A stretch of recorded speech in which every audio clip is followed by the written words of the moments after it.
Hello everyone, and welcome to today's webinar.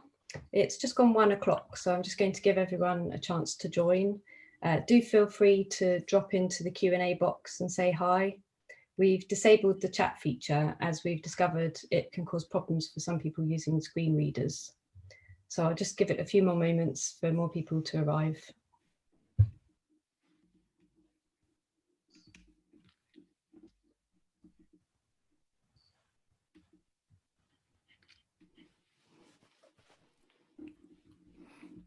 Okay, I can see a lot more of you joining in now.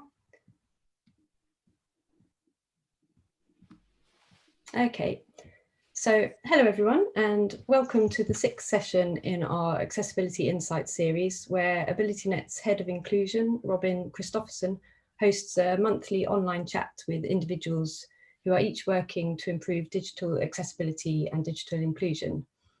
This month he's chatting to Malin Rygg, who is Head of Department at the Norwegian Digitalisation Agency.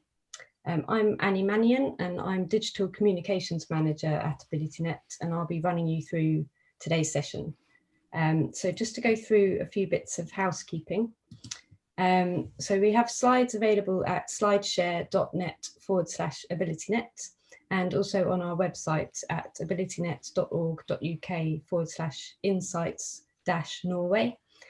If you have any technical issues and you need to leave early, then don't worry, you'll receive an email in a couple of days' time with the recording, the transcript and the slides. And also, depending on how you joined the webinar, you'll find a Q&A window. And if you want to ask Malin or Robin any questions, do drop those in the Q&A area for them to address. And they'll do that after today's session in a follow-up section on our webinar page, which again is insights-Norway. And then we also have a feedback page you'll be directed to at the end, which invites you to tell us about any future topics you'd like to cover in our webinars. So do let us know. So now over to Robin and Malin.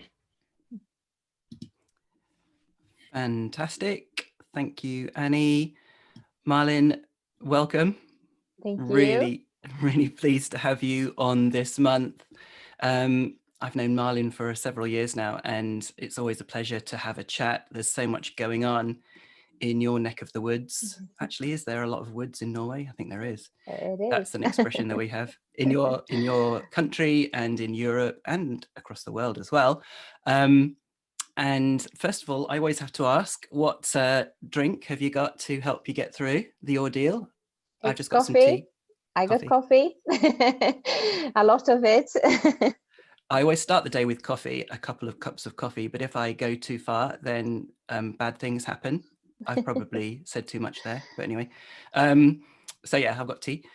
Brilliant. Okay, let's start with a question that I often put to our guests, and that is about the landscape and what's changed in recent years. So when it comes to accessibility, what for you are the key things that have changed, shifted in even up to the last 10 years, say?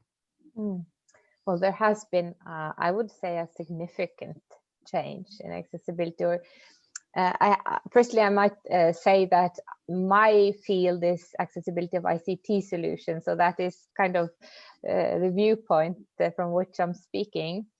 But I think one of the biggest changes has been on the legal side. Because there has been significant progress made, especially with regards to the Web Directive. We have gotten the European Accessibility Act. In Norway, we've had legislation since 2013, and we have been following up on the compliance ever since. But since that, we have gotten more and more also other countries that we can exchange experiences with, getting on board on the legislation side of things. Explain what the Web Directive is for people that aren't aware. Yes, the Web Directive is the European directive on making sure that websites and mobile applications in the public sector, first and foremost, are accessible to everyone. I'm very jealous that you have enshrined the European Accessibility Act into Norwegian law legislation. It didn't make it for us. Yeah, the well, Brexit guillotine happened. we are still working on implementing it, but it's planned for implementation. So, but I think also it's very important to say that also on the technology side, we are much helped on the digital inclusion, from a digital inclusion perspective, because as we've seen, technology has made significant strides the last years. Just think about how programs such as Word and PowerPoint, they have now accessibility checks built in. We have automatic text on videos for some. We have voiceovers. There's a lot of change just like 10, 15 years ago, that things that weren't available.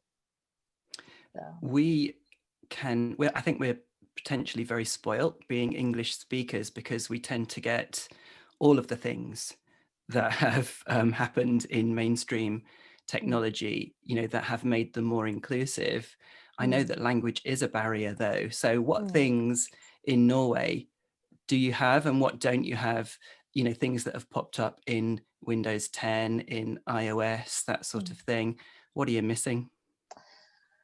Oh, well, it's hard for me to say. I'm not perfectly sure what we are missing, but what I am impressed of is that big tech industry companies like Apple, Google, Microsoft, and so forth, they are doing a significant amount of work also for the smaller countries, the smaller languages. So although I think we might get a lot of things a bit later than people with English as their first language, we do get them. So we see, the big change that has come with artificial intelligence. So that is, of course, something that aids the implementation of different languages as well. So, but yeah, well, there's still progress to be made, of course. So people are dictating to their smartphones in Norway? Absolutely. We have Siri. Yeah. Yes. Brilliant. But maybe not the Echo, or you do? The Amazon Echo? Yeah, we do. So, oh, yeah. I'm a big fan. Huge fan. Okay. What about COVID then? What impact has that had on the landscape? And, we've briefly talked about legislation, but it's really focused people's minds and piqued their interest, don't you think? Absolutely. We have seen a massive change in awareness and in just like understanding of the problem for digital inclusion with the homeschooling in March, April, May. Everybody was at home, with homeschooling and remote working, and that just like shifted a lot of things. We saw suddenly that things that were impossible to do before was suddenly very possible for businesses to do. And you also saw the really dire need for instance, accessible educational tools for all students to be able to follow school from home, for instance. So, yeah. Yeah, I mean, here in the UK, the public sector regulations, which did make it through, have really focused minds, and we've been inundated. I don't think it's too strong a word, but we've definitely been swamped by higher education institutions, universities, etc., who are really prioritizing accessibility, and that couldn't have come at a better time when students are having to access all of their learning remotely. And obviously in the secondary education sector, there's been a lot of focus on homeschooling as well. So, but there is still a challenge, isn't there, in embedding kind of good practice in the delivery of e-learning materials. We've still got a long way to go. Absolutely, because as we said, the awareness rose, and it was suddenly possible to do things that maybe universities and schools were hesitant to do before by accommodating homeschooling. But on the other hand, the knowledge about accessibility and the knowledge amongst teachers and lecturers are still too low. There's a lot of I call it needless exclusion. It's not because of the technical solutions necessarily, but it's just because of how they are used or how they are not used to make sure that accessibility happens. So there's a knowledge gap, I would say, that is very important to fill. And then of course there are some technology changes or challenges as well. But I think that the motivation to get those kinds of things moving forward was increased by the pandemic. So yeah, I mean, you mentioned earlier about home working as well, and I sit on a disability working group of a well-known university involved in creating one of their vaccines, and they had a lot of feedback from disabled employees, and this university employs tens of thousands of people, and these employees, the disabled employees, were contacting the working group in large numbers saying, thank you, we've been calling for the option for home working for many years now in roles that, it's possible to do that. And also for flexible working, more flexible working. And both of those have been put in place since COVID. But what they're worried about now is that that's going to go away after things sort of settle down and go back to some semblance of normality.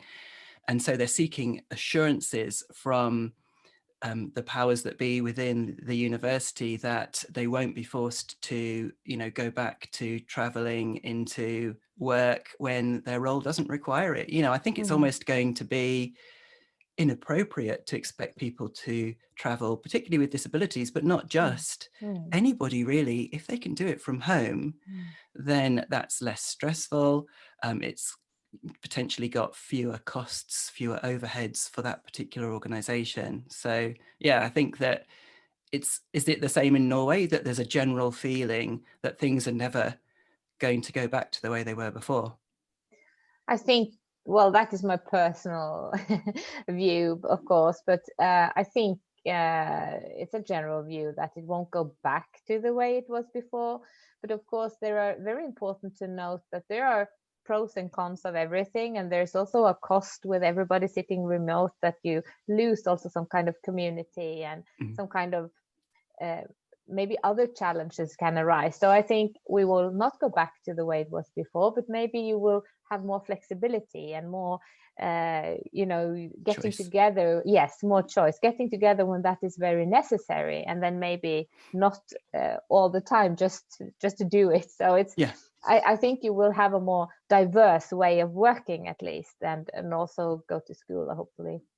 Yeah, absolutely, because as we know, people with disabilities, they can need extra support, and sometimes that can be delivered remotely, but other times it's invaluable to have somebody physically present, particularly if you need physical, you have physical support needs. Yes. Great. So we're living in changing times. What do you think, looking ahead now, still needs to change for us to, really move the needle when it comes to inclusion, digital inclusion, inclusive technology in people's hands? What do you see as being the levers that still need to be pulled? Well, one of the things that I think still is important, and I think we will have to push for quite a long time still, is the attitude and the knowledge about accessibility and diversity in general. Because although we get more technology, as I mentioned, sometimes we see what I call needless exclusion, that one doesn't know about technology or doesn't use it or and so forth. And I think this is also a very important part of, in Norway, the regulation is both for public sector, but also for private sector. And I think one of the big, really important things here is that when you put legislation in place, you signal that this is a choice that society has made. We want our digital solutions, whether it be banking, newspapers, whatever, to be accessible to everybody. So it's a social choice that we've made as a society. And then at the same time showing for the business that this is also business wise to reach all customers, to accommodate, so it's easy for your customers to do whatever service that you are providing, whether it be private or public. So I think that is something that we still will be working on many years to come. Yeah, so the awareness, just like the attitude towards that, this is not something we do for special groups, but this is something we do for us all as a society. Yeah. I think the culture is driven by so many things, by this recognition that diversity is a good thing, and that people with disabilities, you know, whether it's a visible disability or a hidden disability or mental health or whatever it might be, you know, are valuable, are important, both customers with their spending power and with disabled employees. I heard some brilliant statistics the other day. I've often mentioned that here in the UK, the Health and Safety Executive did some really good research, and it showed that disabled employees who have the right adjustments are as productive as their able-bodied colleagues, take less sick leave than their colleagues, and stay longer in their jobs. They're more loyal. And I was on a webinar recently, and one of the other panelists, Simon Power, actually updated me with some new research which said that the teams that include disabled colleagues are actually more productive than teams that don't, are happier, and the whole team takes less sick leave. So I was really happy to have an update to that content. So we're definitely seeing, you know, the cultural benefit. But at the same time, here in the UK, one of the challenges is that the law has no teeth. It's not being enforced until the public sector regulations that we talked about earlier, which finally named a government body that was going to proactively monitor and enforce and potentially issue fines. Now, this is one of the big reasons why I love to talk to you, because I want people to know how you guys do it in Norway. Tell them. Well, we have enforced the law since 2013. Since 2013, it has been for new solutions. Now, from 1st of January 2021, it's for all solutions, regardless of when they were developed. But what we do is that we do inspections of the solutions. We do testing, really, and make a report where the company can give its feedback. And when they have done so, the report is published. And if we do find any breaches of the law, we can issue fines. They normally get 12 weeks to correct whatever errors that we have found. And if the errors are not corrected, there will be daily fines until the errors are corrected. So we do have a stick, so to speak, although we, of course, want most companies to adhere to the law just by seeing the value of accessibility and not because we might issue fines in the end. I mean, I think you need to have carrots and sticks, and we can talk more broadly about the business case in a second. And obviously we want people to do it for the right reason. But, you know, if you have a law and nobody enforces it, and it's left up to disabled individuals or potentially NGOs where they gather together a group of people with disabilities who have been disenfranchised and do a class action, as it's called, you know, what does that say about what the government thinks of that law? You know, there's no machinery in place until this public sector regulations, which actually was, you know, a milestone. We've just a couple of weeks ago celebrated the 25th anniversary of our disability legislation here in the UK, the Disability Discrimination Act of 95.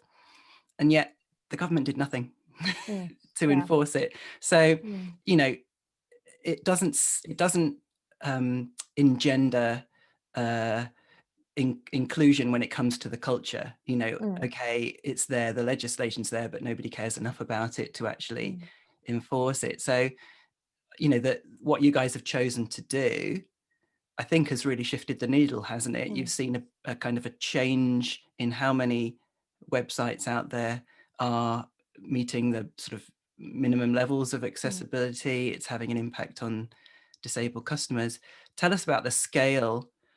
Give us the SAS story about because that was the one that made me sit up. Yeah, well, the SAS airline, we controlled them in the fall of 2017. This is And a national airline? it's a Scandinavian airline, but with of course a national office. But we controlled them in the fall of 2017, and they got quite a long time to correct the errors. But after, I think, almost 9 months, there were still errors left open. And then we issued this that they had 10 days to correct the final errors, and the fine in that particular instance was calculated to about, I think, about the equivalent of 15,000 euros a day for if the last errors were not corrected, but they were. It's very important to stress that they did correct the errors the last 10 days then, and of course that is what we want, you know, that the errors are corrected so that the website gets more So how many accessible. days worth of fines did they accrue? No fines. Okay. We were issued fines, and they had 10 days to correct the last fines, Right. and they did correct them. So then we didn't have to impose the actual fines in the end. So the threat of the fine was sufficient for them to finish off what they needed to do. Had they been dragging their feet before that, or? I think they just had found it very challenging. But what I think fines does in a degree that not many other measures do is that they make accessibility a management issue. It comes to management attention. It gets a priority amongst other things. Are you going to pay those fines, or are you going to put money into correcting the errors, or what are you going to do? It's not, you know, it's no longer just a question about intention and goodwill and are we going to do it and is it in our policy and so forth. It is it's a hardcore measure that leaves this question up on the management table, and that I think is one thing that fines can do that not many other more soft measures can do in the same way. Yep, money, I'll say money talks, but that's probably not the right phrase. But yeah, money certainly makes people sit up and listen when it comes to fines.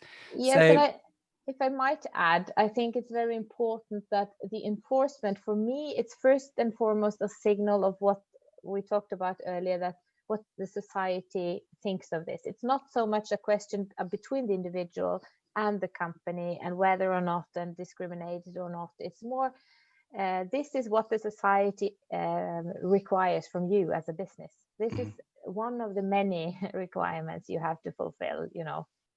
So I think that is one of the good thing about a more general enforcement. And then there's many weaknesses and also many good things about more individual pursuance of non-discrimination. But the signal effect that it has is very important.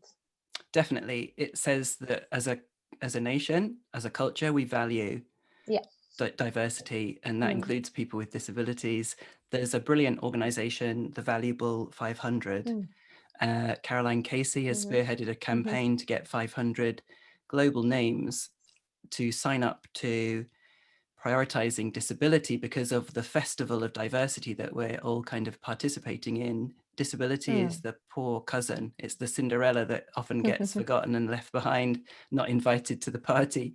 And that requires for signatories of that who sign up to the charter to have disability on every agenda at C-level meetings, senior management meetings, and also at the trustee level as well. And I think it needs that, as you say, you know, you need to have buy-in from the top to sufficiently prioritize it. Do you want to talk about the role of disability champions? Because it kind of needs to come from the bottom up as well as the top down.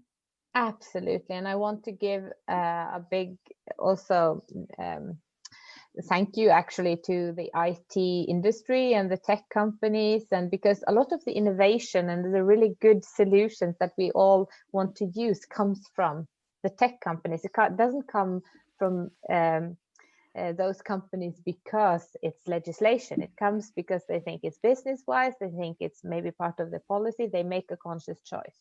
So I don't think it's either or.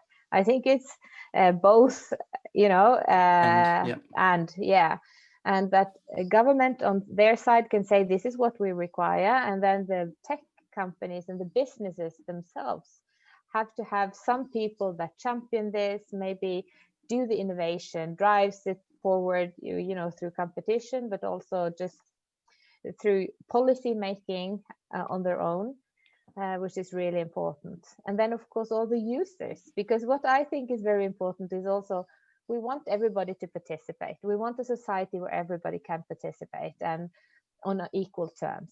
But what that also says is that, you know, the potential that lies within everybody as part of our society, we need that. We need access to that if we're going to be, you know, heading towards a future with more technology, and you know, we need all the best people we can have, and therefore nobody should be restrained by, you know, society made barriers such as what is non-accessibility actually does. So I think that is also a very, very important point to stress, that it has to come out from the needs from the people, that they, you know, to meet the needs that people have so they can use their potential full.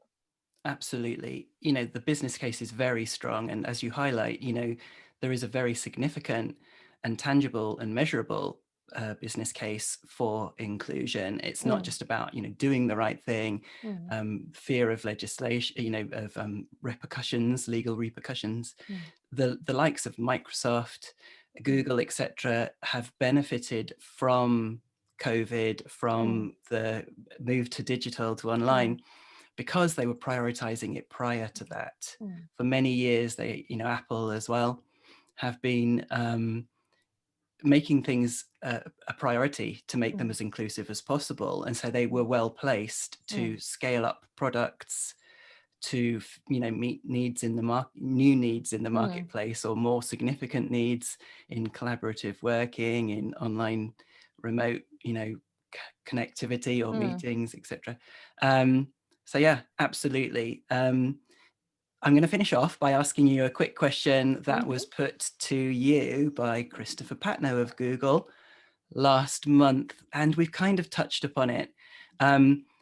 He's basically saying that in the US, they're not very big on enforcing the law. They're a bit lax when it comes to the enforcement of the anti-discrimination legislation, and they leave it up to individuals. There are some organizations that make it their job to take companies to court, etc. But it's basically left to private individuals or the private sector to take legal action, a bit like I mentioned before here. What's your take? You know, I'd be interested to know how litigious Norwegians are. Are they ready to sue people a lot, or are they quite kind of forgiving in that area? And is that why the Norwegian government has really stepped in to enforce the law? So Christopher's saying, what's the balance there? What's the right balance? And, you know, how do you think? Is it a bit of both, maybe? I think it's a great question, because I don't think there's a right and a wrong here. I think it's very important to strike the right balance. And of course, I think maybe the Norwegian culture in that area is a bit different from the States, but I think still that what we have touched upon, that active enforcement from the government is a key component, I think, to convey that the accessibility is a choice that we have made as a society. But then, of course, there are many good things about individuals pursuing their rights, you know, to be active and have something they can do about their situation.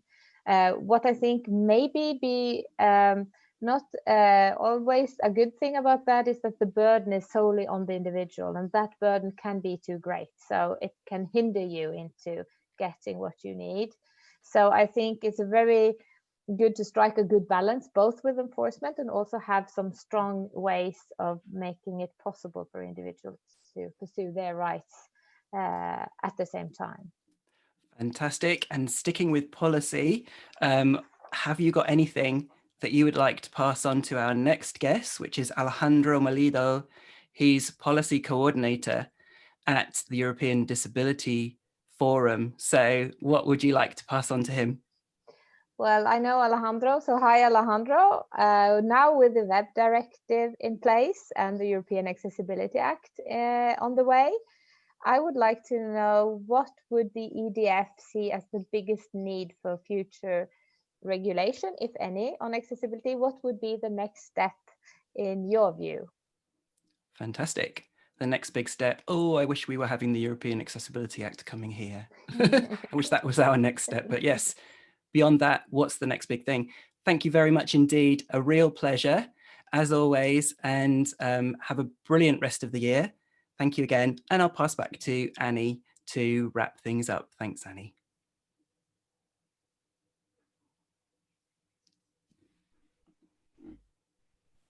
So thanks so much, Malin and Robin. We've had a lot of questions through, which we'll answer online in the next few days, and you'll receive an email with the link on Thursday. But just a little bit more information that might be of interest to you. We also run online training sessions on digital accessibility. You can find out more at abilitynet.org.uk/training, and you can use an exclusive 10% off discount code available to registrants of our webinars, which is AbilityNet Webinar 10, which is the numeric 10. And then we've got some training courses that will be announced soon for the new year, and recordings can be bought in December and January until the next courses are live. We have courses for content creators and editors, designers, developers, testers, project managers, and leadership. And you can also keep in touch if you sign up to our newsletter, which is /newsletter, for the latest announcements about digital accessibility. You can visit our YouTube channel, download our podcast, and we have a suite of accessibility services to suit your organisation, hopefully. And also don't forget about our next webinars, which we'll be announcing for 2021 very soon at /webinars. So thanks again, Malin, Robin, everybody that's joined us, and we'll be in touch with you soon. Bye, everybody.